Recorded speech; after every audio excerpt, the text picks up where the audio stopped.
Hello guys, welcome to highlights of Aapsi Baatcheet. Enjoy ABC clips. Stay tuned. Welcome to Aapsi Baatcheet Clips. Startups में बहुत ज़्यादा boom चल रहा है, right? और अभी जैसे रिसेशन आया तो बहुत लोग स्टार्टअप्स वाले लाइन में ही निकल गए कि मतलब कि खुद का बनाएंगे, ये है वो है, जो भी रीजन रहा होगा, राइट? तो आपने भी अपने स्कूल डेज में एक छोटा सा स्टार्टअप ही बोलेंगे उसको कि मतलब कुछ इन्वेस्ट किया, कुछ रिटर्न बनाया, कुछ अपने पापा को वापस कर दिए, राइट?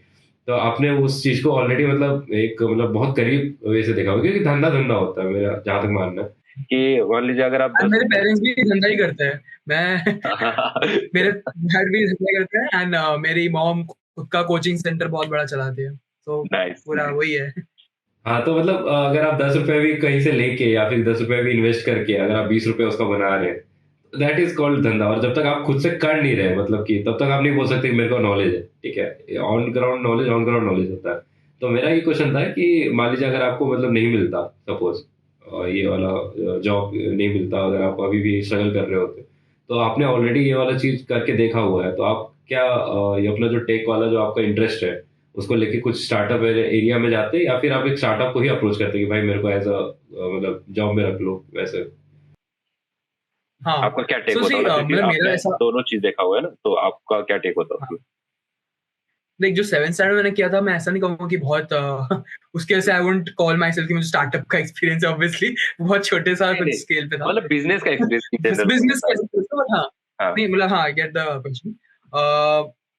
मेरा ऐसा मानना है, जब तक अगर तुम देखो, एक तो तुम ट्रेडिशनल बिजनेस कर रहे हो, जो आई थिंक ये स्टार्टअप उस कल्चर की वजह से ट्रेडिशनल बिजनेस को काफी लोग नीचा वो माने कि ठीक है ये कुछ स्टार्टअप थोड़ा ना, ये तो नॉर्मल बिजनेस है, बट उसमें भी कोई गलत चीज नहीं है, वो भी एक है। That is also choice, that is what sometimes people forget. But अगर तुम्हें कोई स्टार्टअप करना है, देन आई थिंक कि या तो तुम एकदम कुछ you have to do something that you know about, ठीक है? मतलब ऐसा कुछ जेन्युइनली सोल्यूशन तुम ला रहे हो उस प्रॉब्लम का। उसके दो तरीके होते हैं, क्योंकि मैंने स्टार्टअप्स में इंटर्नशिप वगैरह भी की हुई है, प्लस मेरे पेरेंट्स भी काइंड ऑफ उनका वो है, लाइक उनके बहुत दोस्त है जिनने खुद के स्टार्टअप वगैरह किए हुए हैं। तो जिनसे भी मैंने यही बात की है, एंड जो जेन्युइनली थोड़ा कुछ बना चुके हैं, जो कंपनीज यूज करती है, दो तरीकों से आई थिंक यूजुअली होता है। या तो तुम ऐसा, मैं ट्रेडिशनल बिजनेस की बात नहीं कर रहा हूँ, ट्रेडिशनल बिजनेस तुम खुद से शायद चालू कर दो किसी भी चीज का, क्योंकि तेरे उसके सेट गाइडलाइंस होते हैं कि तुम्हें रेस्टोरेंट चालू करना है, ये चेन चालू करनी है तो ऐसे करो, ये चीजें करो, ये चीजें नहीं करो। पर अगर तुम नई कोई प्रॉब्लम सॉल्व करो, तो या तो तुम बहुत साल तुमने उसमें काम किया है या फिर पर्सनल एक्सपीरियंस किया है उसको, ठीक है? तो पर्सनल एक्सपीरियंस के केस में तुम हो सकता है तुम यंग हो तो तुम सॉल्व कर लो, क्योंकि वो कोई इंडस्ट्री नहीं होगी, वो एक पर्सनल प्रॉब्लम होगी, तो तुम्हें पर्सनली उस चीज के बारे में पता है। बट मुझे B2B बिजनेस में एक्चुअली ज्यादा एक्सपीरियंस रहा है, क्योंकि मोस्ट जो मैंने लोगों से बात की है, इंटर्नशिप्स भी मैंने ज्यादा की है, वो B2B बिजनेस रहे। वो इंडस्ट्रीज है। अभी जैसे अगर ऑटोमोशन और ऑटोमोटिव इंडस्ट्री हो गई, या फिर शॉप फ्लोर वाली, मैंने एक स्टार्टअप में काम किया था जो शॉप फ्लोर ऑटोमेशन करती थी। वहां के फाउंडर्स थे, उनने 10-10, 11-12 साल काम किया है लॉजिस्टिक, शॉप फ्लोर, वो सब में। उनको एक्चुअली पता है कि वो कैसे काम करती है वो चीजें। ऐसे नहीं कि मतलब चलो उन्होंने सोच लिया चलो बनाते हैं कुछ ऐसे।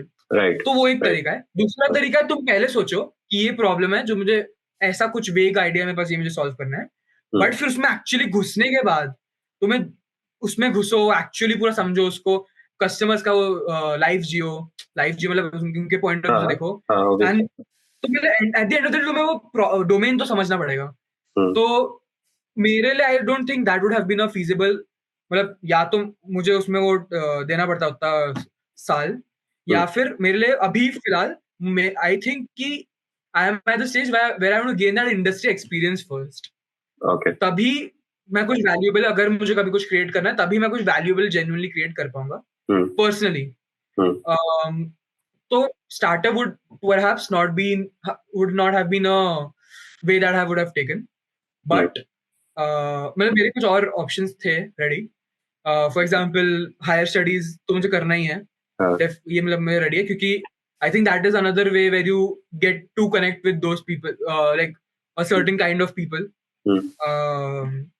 and also getting into that world, तो चाहे तुम Right. टेक में करो या फिर एमबीए करो या जो भी करो, हाँ तो अगर तुम्हें कुछ बड़ा बनाना है तो जो भी तुम्हारा इंटरेस्ट है, तो you get to know that kind of people, you get more into that domain. So वो मेरा डेफिनेट एक टारगेट है, वो मुझे 2-3 साल नौकरी करके हायर स्टडीज के जाना है. एंड सो तेरा जो ओरिजिनल क्वेश्चन था कि मैं स्टार्टअप्स को अप्रोच कर सकता था, डेफिनेटली वो एक ऑलरेडी आई थिंक अब आई थिंक वो थोड़ा लाइंस ब्लर हो रही है आजकल कि तुम हाँ। स्टार्टअप में काम कर रहे हो या एमएनसी में काम कर रहे हो. True. इवन 5 साल पहले तक कुछ ज्यादा ही उसका हम्म। इंडिया में स्टिग्मा था कि ये कौन सी तुम्हारी कंपनी का नाम पता होना चाहिए तभी तुम हाँ, कुछ हाँ। ढंग का कर रहे हो. तो वो थोड़ी लाइंस थोड़ी सी ब्लर हो रही है. तो I don't see that is a separate option. अगर मैं जॉब ढूंढ रहा हूँ तो फिर वो उसका ही पार्ट है कि मैं अलग अलग लोगों को अप्रोच करूंगा. जैसे मैंने बोला इंटर्नशिप ढूंढने के लिए मैंने यही किया था, काफी लोग को अप्रोच किया था, तो स्टार्टअप्स में ही मुझे इवेंचुअली मैंने इंटर्नशिप की थी. Right. तो Right. एक अलग ऑप्शन नहीं है. So, it's a mini version of Aapsi Baatcheet. You can enjoy these mini episodes and subscribe for more such videos. See you in the next one. Bye.